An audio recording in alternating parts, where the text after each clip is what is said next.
ancient religions as boys' clubs, the history of religion is full of powerful goddesses and holy women. Many of these women fought hard for their positions and gained immense power thanks to their struggles. Though their stories have been eroded by time, as well as patriarchal faith, some intriguing information remains. Although Adam, Eve, and a serpent define images of the origin in our culture, historical, mythological, and archaeological evidence indicates something much different. The male-oriented view of divinity can claim only about 5,000 years of history.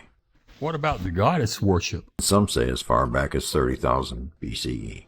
This is based on Upper Paleolithic figurines, cave paintings, and other archaeological finds in Europe, the Middle East, and Africa.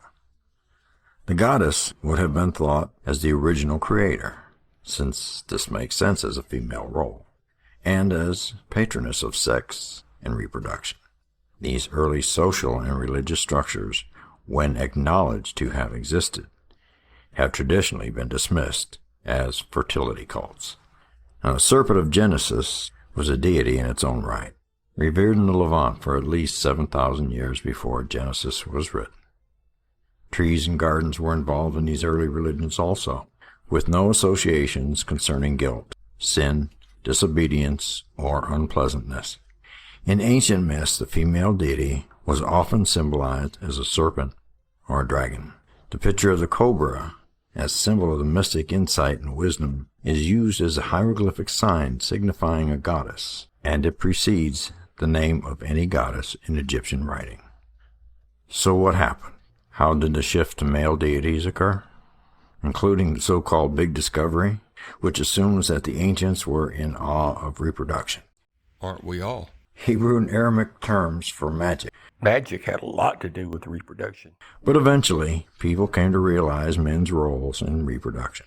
During the Bronze Age and early Iron Age came a violent entry, massacres, territorial conquests, conquest of the cattle-herding Indo-European and Indo-Aryan tribes, with their own concepts of light and good versus dark and evil, and worshipping a male storm god, often conceived of as residing high on a mountain with blazing fire. These invaders either subjugated and suppressed, absorbed, or eliminated goddess worship. Males became valued above females. Kings and priestly classes were established. And in these new religions, goddesses or women were more likely to be associated with darkness and evil. Now, when the Greeks were invaded by the Indo-Europeans, sometime between the 14th and 12th century BCE, females were symbolically included into male god myths, but were reduced as if conquered. Now here the patriarchal gods marry instead of exterminating the goddess, indigenous to the land that they conquered. The Hebrew text, Yahweh advocates the destruction of the shrines to female deities, but they did continue to exist, attract fans, and offend the Levite priests, who were establishing male authority and revising the circulating creation myths. Now there may have been a type of communication with the goddess involved in eating the sacred fruit. The snakes involved may have been used for their bites, known in some religions to be used like sacred mushrooms. Now this is because the venom acts like a hallucinogen, yielding mystical perception changes. So let's finish with this thought.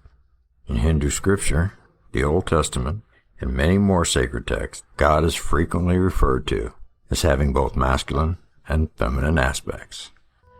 This makes plenty of sense because it's hard to imagine that an all-powerful being would be limited by something as arbitrary as gender.